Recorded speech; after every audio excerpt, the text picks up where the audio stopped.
A boy offers to wash motorcycles for food. What seemed like a simple transaction became something far more powerful.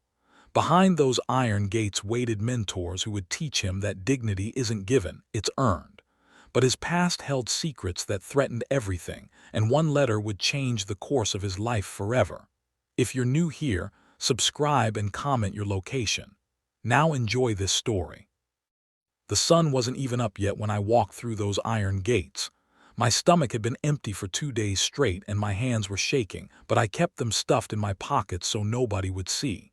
The Iron Range, that's what they called this place. It sat at the edge of town where the asphalt turned to dirt, and most people were too scared to come near it.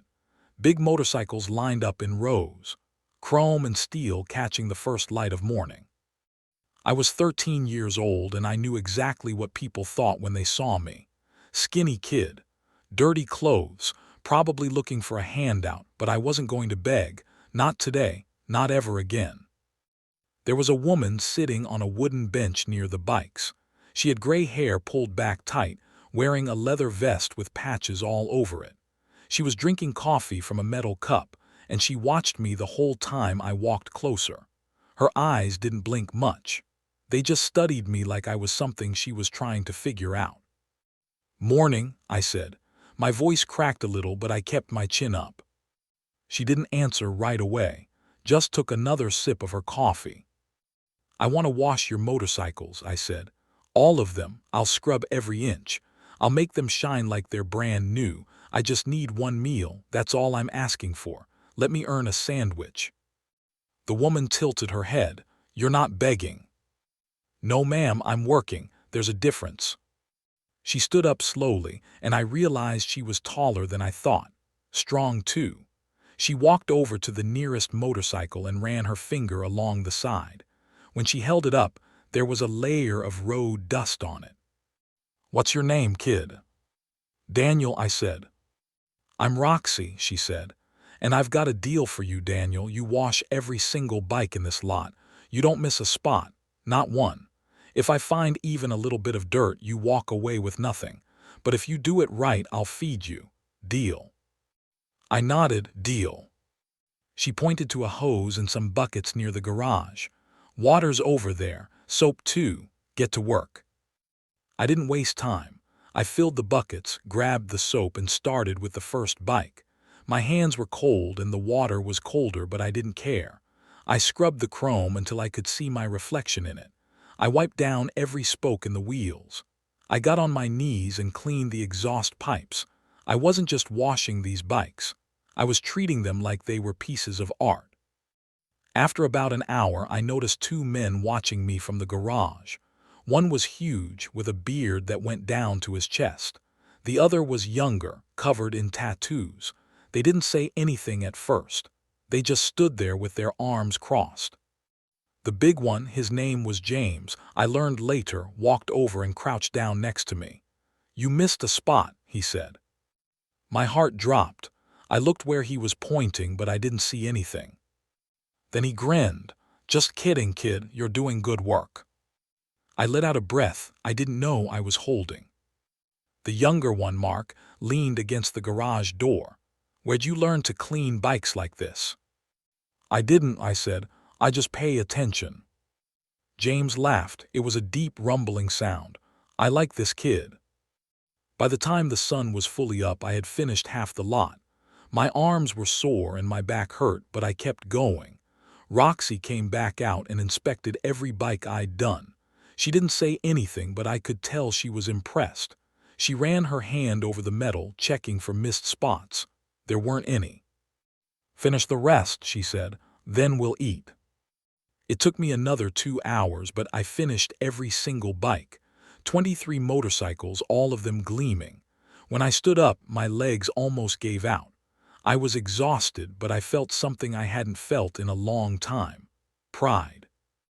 Roxy came out with a tray of food, but it wasn't a sandwich. It was eggs, bacon, toast, fruit, and a tall glass of orange juice. My eyes went wide. "You said a sandwich," I whispered. "I said I'd feed you," Roxy said. "I didn't say how much." I sat down at a picnic table and I ate. I didn't talk. I didn't look up. I just ate. It was the best meal I'd ever had in my life. When I finished, I wiped my mouth and stood up. "Thank you," I said. "I should go now." "Where are you going?" Roxy asked. "Home." "Come back tomorrow," she said. "There's always work to do around here." I showed up the next day, and the day after that, and the day after that. At first, it was just washing bikes, but then James started teaching me about engines. He showed me how to change oil, how to replace spark plugs, how to tighten bolts in the right order. Mark taught me about electrical systems, how to trace wires and fix connections. But there was one problem I kept hidden. I couldn't read the manuals. Whenever James handed me a repair guide, I'd pretend to study it, but the words just looked like shapes to me. I'd watch what he did and copy it.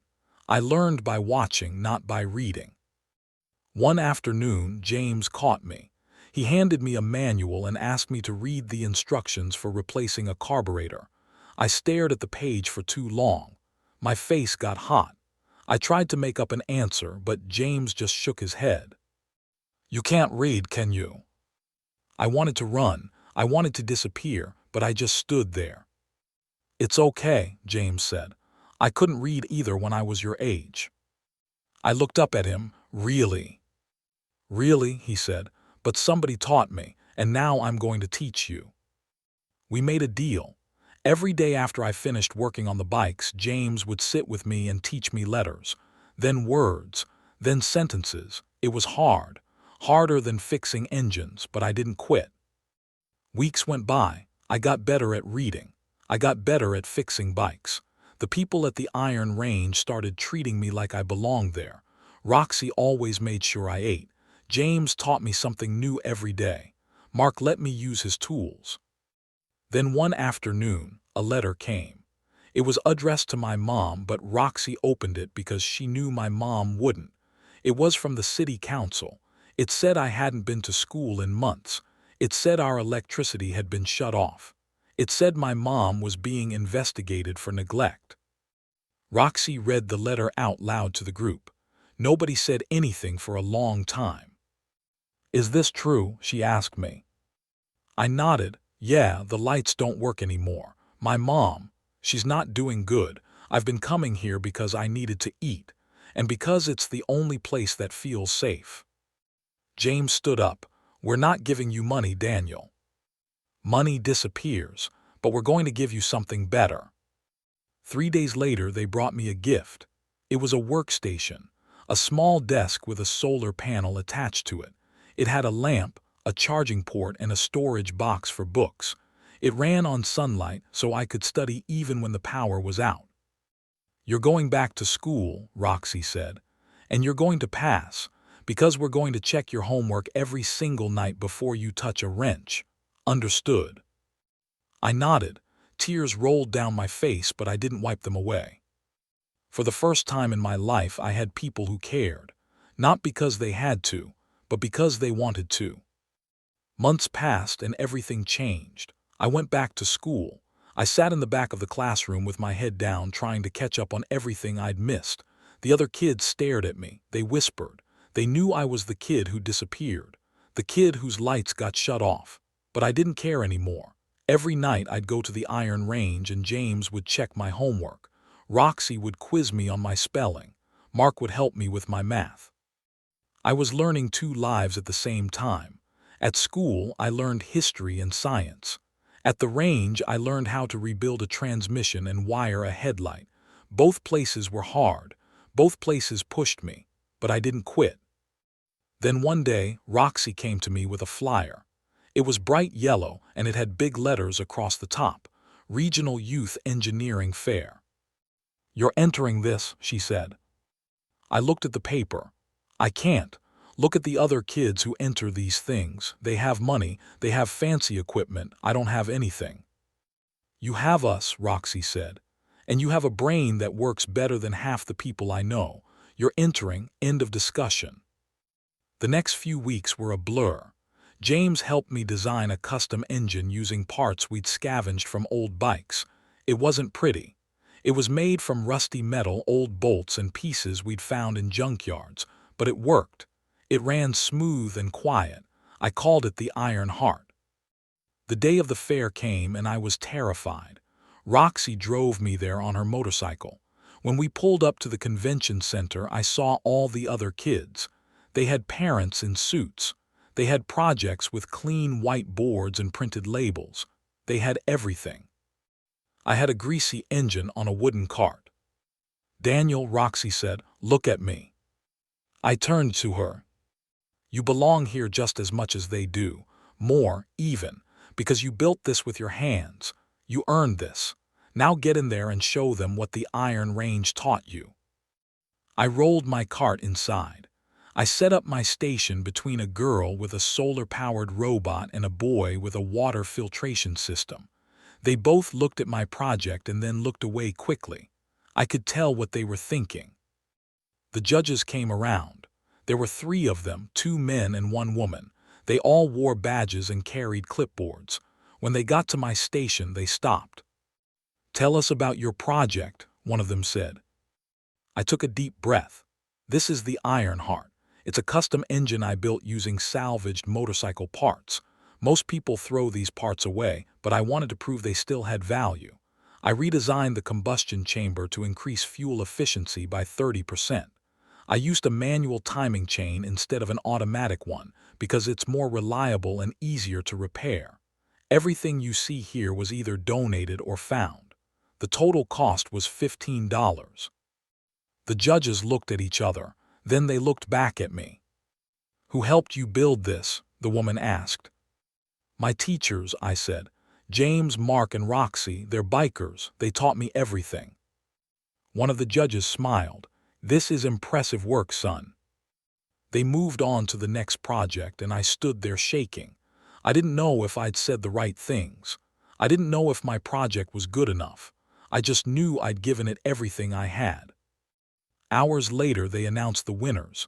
3rd place went to the water filtration kid. 2nd place, they called my name, Daniel Cross, Iron Heart Engine. I couldn't move. Roxy pushed me forward. "Go get your award, kid." I walked up to the stage in my worn-out jeans and my Iron Range vest that James had given me. I took the trophy, and they handed me a microphone. "Say a few words," the announcer said. I looked out at the crowd. I saw Roxy standing in the back with James and Mark. They were all smiling.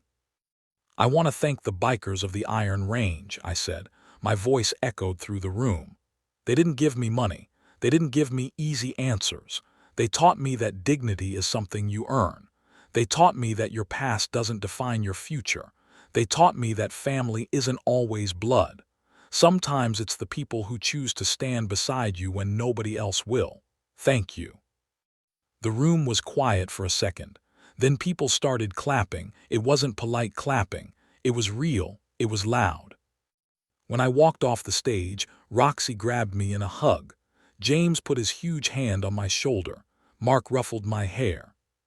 "Proud of you, kid," James said. That night we celebrated at the range. They made a huge dinner. Steaks, potatoes, corn, everything. People I'd never met before came up and shook my hand. They treated me like I mattered. 2 years later, I graduated high school. Not at the top of my class, but I graduated. I wore a cap and gown, and sitting in the front row were Roxy, James, and Mark. They cheered louder than anyone when I walked across that stage. I didn't leave the Iron Range after graduation. I stayed.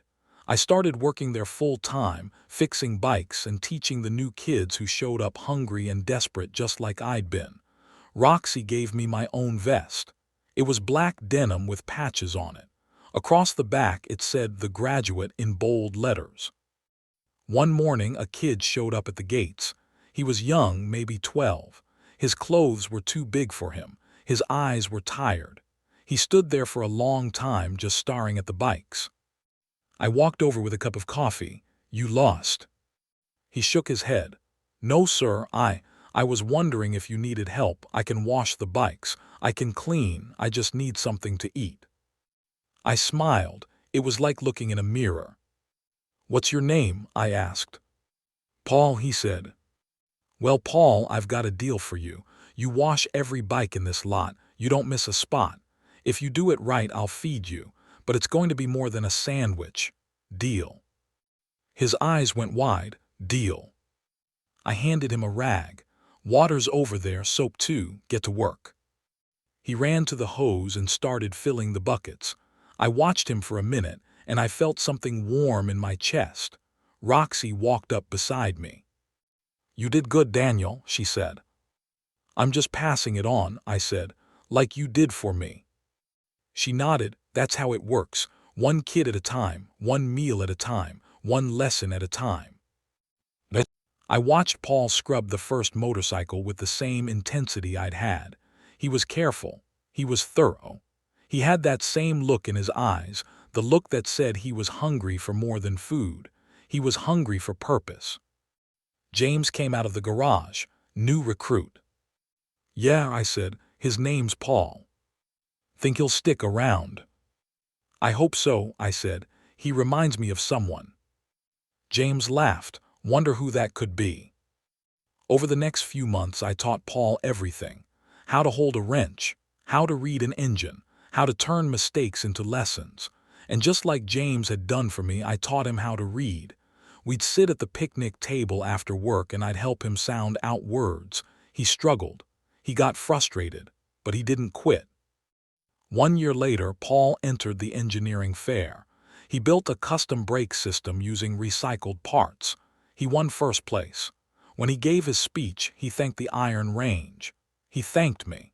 He said the same words I'd said years before, that dignity is earned, not given. I stood in the back of that room with tears in my eyes, and I understood something I hadn't before. This was my purpose. Not just fixing bikes, not just surviving, but lifting up the kids who came after me, giving them the same chance I'd been given. The Iron Range wasn't just a biker clubhouse. It was a place where broken things got fixed. Engines, motorcycles, lives. And I was living proof that it worked. Thank you for watching Daniel's incredible journey from hunger to hope. Have you ever met someone who changed your life when you least expected it? Who was that person for you, and what did they teach you? Drop your answer and your location in the comments below, and don't forget to subscribe for more inspiring stories.